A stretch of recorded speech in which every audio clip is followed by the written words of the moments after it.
सैला रशीद हैं जेएनयू की टुकड़े टुकड़े गैंग की हैं। कुछ दिन पहले इन पे जेएनयू में भी आरोप लग चुके हैं कि ये किस तरीके से देश विरोधी नारे लगते हैं, भारत तेरे टुकड़े होंगे, इंशाअल्लाह इंशाअल्लाह। आज का इशू है क्योंकि अगर किसी बेटी का फादर बोलता अपनी जान की गुहार लगाता है तो सबसे पहले वो अपनी लड़की को बता रहे हैं कि ये देश विरोधी विचारधाराओं में संलिप्त है, देश विरोधी ताकतों के साथ संलिप्त है।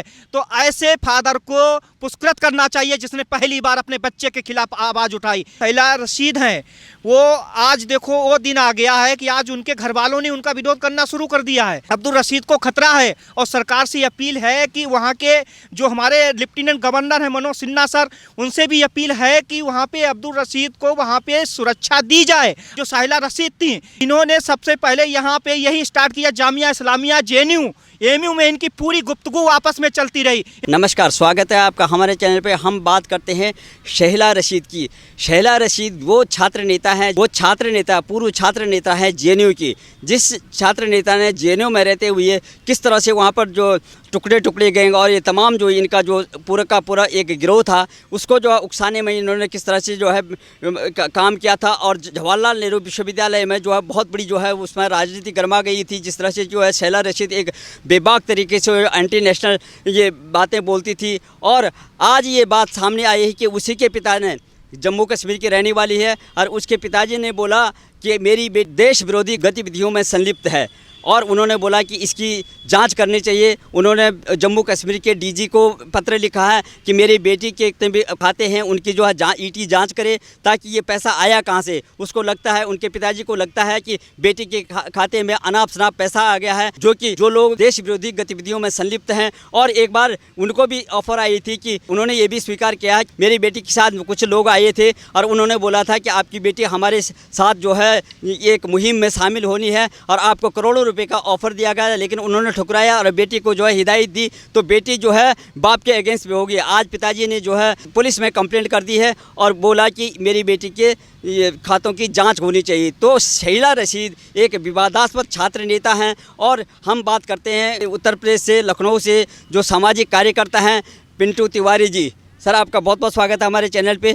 आप किस तरह से लेते हैं सैला रशीद को? सैला रशीद को आप जानते हैं, आप छात्र नेता भी रहे हैं, तो किस तरह से लेते हैं इस छात्र जवाहरलाल नेहरू विश्वविद्यालय की छात्र राजनीति से और किस तरह से जो है उसके पिताजी आज कहते हैं कि मेरी बेटी एंटी नेशनल एक्टिविटीज़ में जो है संलिप्त है, किस तरह से लेते हैं? जो सैला रशीद हैं सब कुछ दिन पहले जेएनयू में जिस तरीके से टुकड़े टुकड़े गैंग के साथ में इनका एक पूरा ग्रुप था। जो सैला रशीद थी जब यहाँ थी उसके पहले वहाँ पे जो वसीर पीरजादा है और वसीर पीरजादा, उसके बाद और भी कई नेता थे, उन्होंने उनके फादर को वहाँ बुलाया और सैला रशीद के फादर को 3 करोड़ रुपए उन्होंने घूस देने के लिए कहा। लेकिन वो एक ईमानदार मतलब कि बिजनेसमैन है, उन्होंने मना कर दिया कि हम ये पैसे नहीं लेंगे।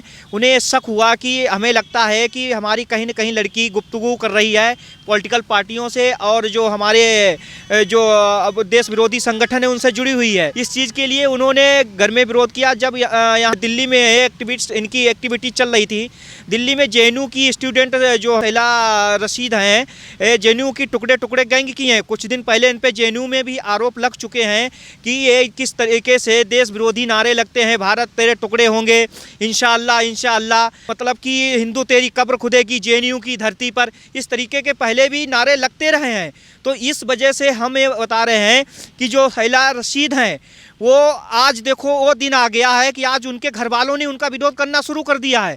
सैला रशीद मतलब उनकी एक्टिविटी देख के लगता था कन्हैया कुमार, उसके बाद में शर्जील इमाम और जो कई भी इसमें ऐसे जो स्टूडेंट थे जो देश विरोधी नारे लगाते थे उन एक्टिविटीज़ में शामिल रहते थे। जामिया इस्लामिया में भी देखा गया और यहाँ तक कि वो कनॉट प्लेस में भी आके एक बार उन्होंने स्पीच देश विरोधी दी थी, अपना नाम चेंज करके दी थी, उन्हें पहचानता हूँ। लेकिन जिस तरीके से वहाँ जेएनयू में स्वामी विवेकानंद की मूर्तियां तोड़ी गई, उसके बाद में ये लोग नंबर 1 के मतलब स्मेकिया टाइप के हैं, ड्रग्स लेते थे, इस तरीके के गांजा भी पीते थे। मैंने ये बात उठाई थी। तो उसी में जेएनयू में किस तरीके से ये पलते पोसते हैं और यहाँ से वहाँ अब हम आपको बताएंगे कि जो सैला रशीद हैं उस पार्टी से ज्वाइन करना चाह रहे हैं। जैसे कि सन 2009 के टॉपर IAS शाह फैजल उन्होंने भी आईएएस की नौकरी छोड़ के वहाँ 5 साल की सर्विस करके नौकरी छोड़ दी, एक पार्टी बनाई। तो इस वजह से इनकी मानसिकता को ये दर्शाता है किस तरीके से अपना ये जिहाद चला रहे हैं देश को तोड़ने के लिए। तो हम इस तरीके से ये कहना चाह रहे हैं कि पूरी तरीके से अब इनके लिंक कहाँ है। कन्हैया कुमार आप आदमी पार्टी से भी इनके लिंक मिले, ताहिर हुसैन से भी मिले हैं। शरजील इमाम किस तरीके से वहाँ बंगाल की लेडीज़ों को बुला के शाहीन बाग में किस तरीके से एक साजिश रचता है, सिक्किम से काटेगा, उसके बाद में उसे केरल को बोल रहा है कि चिकनेर बना के किस तरीके से देश में साजिश, देश को तोड़ने की साजिश चल रही है। शैला रशीद हैं, ये उस पार्टी से हैं, Jammu Kashmir people's movement party है कि इन्होंने नई पार्टी बनाई है, उस पार्टी से जुड़ रही। इनके पिता जो अब्दुल रशीद हैं, अब्दुल रशीद सोरा ने जो आवाज़ उठाई है बहुत सटीक उठाई है। अब्दुल रशीद ने डीजीपी जम्मू कश्मीर के दिलबाग सिंह से अपील की है कि हमें सुरक्षा दी जाए, हमें खतरा है, क्योंकि शैला रशीद के साथ उनकी माँ, बहन और उनके साथ में एक शाकिर नाम का एक लड़का जो सन 2017 से था, ऑलरेडी वो पिस्टल भी रखता है। अब्दुल रशीद को खतरा है और सरकार से अपील है कि वहाँ के जो हमारे लेफ्टिनेंट गवर्नर हैं मनोज सिन्हा सर, उनसे भी अपील है कि वहाँ पे अब्दुल रशीद को वहाँ पे सुरक्षा दी जाए, ये बहुत ज़रूरी है। उन्होंने देश के लिए आवाज़ उठाई है। पहली बार जम्मू कश्मीर में देखने को मिला है किसी की अगर बेटी या बेटा देश के विरोध में आवाज उठाता, उसका पिता सामने आया, देश के लिए खड़ा हुआ। ये बहुत जरूरी है कि सरकार अब्दुल रशीद को सुरक्षा प्रोवाइड कराए, ये बहुत ज़रूरी है क्योंकि उनकी जान को खतरा है। इनकी अंदर अंदर घर पे गुफ्तगू मीटिंग चलती रहती, देश तोड़ने की साजिश चलती रहती हैं। टीवी पे उनका इंटरव्यू हम देख रहे थे, जिस तरीके से वो परेशान थे, उनकी जान को खतरा है। जिस तरीके से उन्होंने बताया, अमेरिका में अलगाबाजी जो नेता बैठे हुए हैं, अमेरिका में पीरजादा और एक और दूसरा नेता है बाटली करके, वहाँ से फंडिंग आई 3 करोड़ रुपए की। इनको अब्दुल रशीद को घर पे बुलाया गया, 3 करोड़ की जो घूस दी गई है कि ये आपके खाने पीने खर्चे के लिए। उसने साफ साफ अब्दुल रशीद ने अपने इंटरव्यू टीवी में बताया कि ये जो घूस है ये हमें चुप रहने के लिए दी जा रही है। जम्मू कश्मीर में जिस तरीके से Jammu Kashmir people's movement party जिस तरीके से पैर पसार रही है, ये जेएनयू के टुकड़े टुकड़े गैंग जैसे कन्हैया कुमार सीपीएम लेफ्ट, जिस तरीके से हमारी स्वामी विवेकानंद की मूर्ति तोड़ी गई थी, जिस तरीके से हिंदू की पराकाष्ठा को छेड़छाड़ करने की कोशिश की गई थी, वही ये टुकड़े टुकड़े गैंग है जो टुकड़े टुकड़े गैंग 24 घंटे देश तोड़ने की साजिश में लगे रहते हैं। लेफ्ट ऐसे लोग हैं जो चाइना की मानसिकता, ये विस्तारवादी नीति है, उसी के लिए ये यहाँ पे आए हुए हैं। तो हम पूरी तरीके से ये बताना चाहते हैं कि अब्दुल रशीद को सिक्योरिटी देने की आवश्यकता है। ये ऐसे लोग हैं जो दिल्ली में आए दिन दंगा भड़काते हैं।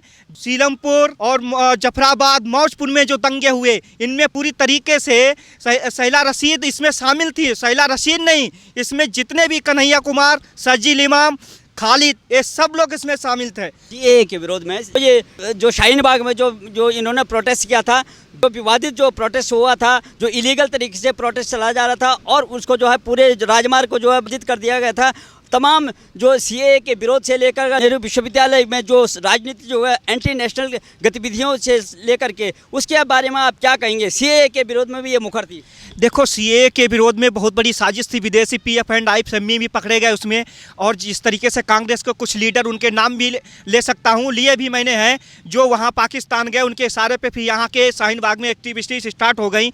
और उत्तर प्रदेश के पूर्व मुख्यमंत्री के बच्चे भी बैठाए गए, लेकिन उनकी एक तरीके से नागरिकता नहीं जा रही थी। नागरिकता देने का कानून है, लेने का नहीं है, लेकिन इन लोगों को ये परेशानी हो रही, जिस तरीके से इन्होंने जम्मू कश्मीर में 2560 रोहिंग्या को जब कश्मीर में नहीं केवल जम्मू में बसाया गया, क्योंकि वहाँ रोहिंग्याओं की संख्या बढ़ाई जा रही है। आज के टाइम पे, प्रेजेंट टाइम की रिपोर्ट है, 5600 परिवार हो चुके हैं वहाँ पे। तो जिस तरीके से ज़मीन अधिग्रहण हो रही है, कितने, मेरी समझ से तो कम 1 दर्जन से ऊपर नेताओं के ऊपर वहाँ पे मनी लॉन्ड्रिंग के केस दायर हुए हैं। जिस तरीके से ज़मीनों का हवाला देकर दुरुपयोग किया गया कानून का, जिस तरीके से अपनी सत्ता का दुरुपयोग करके वहाँ पे ऐसे लोगों को वहाँ पे शरण दी जा रही जो घुसपैठिए हैं। तो हम सीए पे जो यहाँ शाहीन बाग में चल रहा था, जो शैला रशीद थी, इन्होंने सबसे पहले यहाँ पे यही स्टार्ट किया। जामिया इस्लामिया, जेएनयू, एएमयू में इनकी पूरी गुफ्तगू आपस में चलती रही। इनका सबका मास्टरमाइंड था शरजील इमाम। शरजील इमाम ने बंगाल से 300 लेडीज बुला के जिस तरीके से शाहीन बाग में रोड जाम किया गया, उसके लिए बाहर से फंडिंग आती थी, बिरयानी बटती थी। जिस तरीके से दिल्ली में बर्बरता हुई और हिंदुओं के लड़के के साथ जिस तरह छेड़खानी हुई, उसमें ताहिर हुसैन, और ताहिर हुसैन के तार कहाँ तक आ रहे थे आप, जो कि वहाँ के मुख्यमंत्री जी से भी तार जुड़े हुए थे।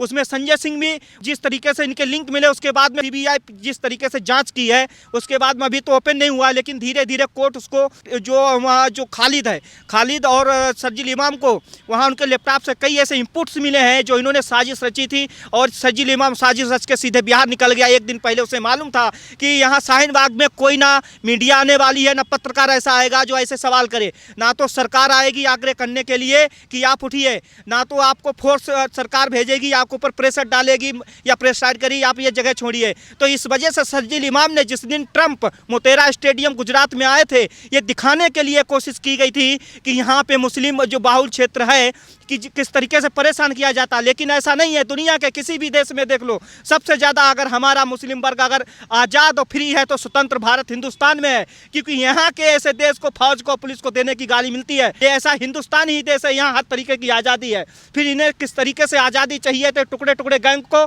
साहिला रशीद को, कन्हैया कुमार को, उमर खालिद को, शर्जील इमाम को किस तरीके की इन्हें आज़ादी चाहिए। हमें पूछना चाहते हैं किस तरीके की तुम्हें आज़ादी चाहिए। जिस तरीके से तुम वहाँ पे आज ये टाइम आ गया, तुम अपने फादर को मारने पे उतर आई हो, जिसने तुम्हें पैदा किया, जन्म दिया, तुम्हें शर्म आनी चाहिए। किस तरीके से तुम्हें अपने इस जम्मू कश्मीर में जिस तरीके से तुम पार्टी में जा रही हो, राजनीति में तुम जम्मू कश्मीर वाला करने की कोशिश कर रही हो। यही शाह फैजल सन 2009 के टॉपर, उन्होंने भी इसी उद्देश्य से पार्टी बनाई कि वहाँ के अमर अब्दुल्ला ने कहा आप पार्टी बनाइए, नौकरी छोड़िए, हो सकता देश का भला हो जाए। क्या देश का भला हो जाए? देश का भला हो जाएगा। जम्मू कश्मीर पाकिस्तान ले जाना चाहते हो, इस तरीके से भला हो जाएगा? नहीं, हम आपको बता रहे हैं, क्योंकि वहाँ से एक निकले हुए IAS, CPMT, PMT, IIM के प्रोफेसर, JNU के प्रोफेसर, जामिया इस्लामिया के, MU के, ये किस तरीके की एक्टिविटीज़ है। इस चीज़ से हम लोग परेशान हैं।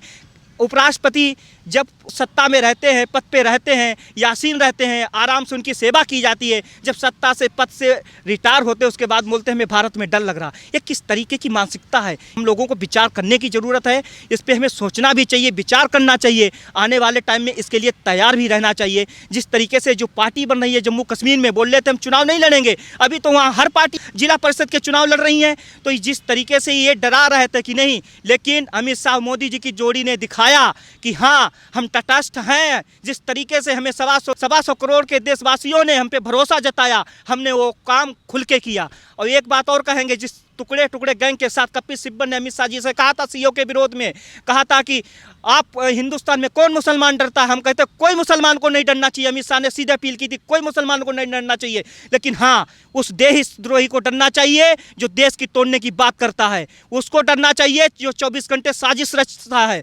तो ऐसे लोगों को डरना चाहिए। और गृह मंत्री भी नहीं चाहते देश का कोई भी वर्ग डरे, लेकिन उसको जरूर डरना चाहिए जो देश के विरोध में विचारधारा पनप रही है, उनको डरना चाहिए। और देश के विरोध में जो विचारधारा, उनके अंदर डर होना चाहिए। भ्रष्टाचारियों के अंदर डर होना चाहिए। जिसके अंदर डर नहीं होगा, जिस देश के अंदर इन करप्शन लोगों के, आतंकवादियों के, भ्रष्टाचारियों के उद्देश्य खत्म हो जाएगा। जिस तरह से जब देश विरोधी जो नारे लगाते हैं, टुकड़े टुकड़े गैंग के जो ये तमाम जो गुंडागर्दी करते हैं शैक्षिक संस्थानों में और बाहर रोड पर, तो जब इनसे बात होती है, इन पर निकेल कसने वाली बात होती है, तो पूरा विपक्ष एक हो जाता है। देश में जिन्होंने सबसे ज़्यादा राज किया, कांग्रेस पार्टी, वामपंथी दल, आम आदमी पार्टी, ये तमाम नेता जितने भी जो विपक्ष में हैं वो लामबंद हो जाते हैं। वो कहते हैं कि तुम जो है बच्चों की आज़ादी को जो है छीन रहे हो, तुम अभिव्यक्ति की आज़ादी पे अंकुश लगा रहे हो। तो उन ऐसे जो विपक्षी दल हैं हमारे देश में, जो देखते हैं कि किस तरह से जो है देश विरोधी नारे लग रहा है, आज वो बात सामने आ गई। आज परिवार वाला भी बाप ही बता रहा है कि मेरी बेटी जो है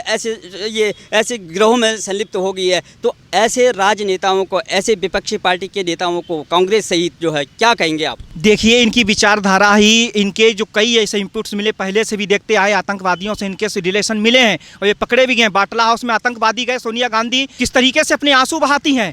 26/11 हमला हुआ, किस तरीके से सरकार मूक दर्शक बनी रही, लोग मारे गए। अमेरिका के कम से कम 150 से ज़्यादा लोग अमेरिका के मारे गए, इजराइल के मारे गए। किस तरीके से जो 26/11 हुआ, दुनिया ने इसको देखा। आतंकवाद कहाँ पनपता है, कहाँ आतंकवाद की खेती होती है, उस जहाँ खेती होती है उनके साथ में इनके रिलेशन है। जिस तरीके से साहिला रशीद अपने पिताजी को मारने पर उतर आई, आप सोच सकते हैं इनकी विचारधारा में, इनके जहन में क्या भरा। जो अपना जिसने पैदा किया उसको मारने पर तुली है, तो आप समझिए हिंदुस्तान को तोड़ने की किस तरीके से साजिश हो रही है। जम्मू कश्मीर को किस तरीके से तोड़ने की साजिश हो रही है, ये इसलिए बरगलाया जा रहा है। जो आप देख रहे हैं दिल्ली में किस तरीके से हो रहा है। POK में अभी इमरान खान ने इलेक्शन कराए, वहां पे इलेक्शन इसलिए कराए कि जल्द से जल्द कहीं भारत अटैक ना कर दे। उस विचारधारा को चोट वहाँ लगती है, दर्द यहाँ होता है। हम यही चीज़ देख रहे हैं किस तरीके से यहाँ पे ये लोग हंगामा कराना शुरू करा देते हैं, जिसमें सरकार डिस्टर्ब हो जाए और हम वहाँ के लोग आराम से, किस तरीके से कल वहाँ का प्लेन भी देखा गया, फाइटर F-16। पाकिस्तान में हाई लेवल मीटिंग चल रही है चीन के इशारे पे, क्योंकि मोदी जी ने, अमित शाह मोदी जी की जोड़ी और रक्षा मंत्री राजनाथ सिंह ने और जो पूरा भी कैबिनेट मंत्रिमंडल है, उन्होंने चीन के नाक में डंडा कर रखा है, दम कर रखा है। तो इसलिए चीन सोचता है कि किसी न किसी तरीके से मोदी को अगर वहाँ से हटाना होगा। और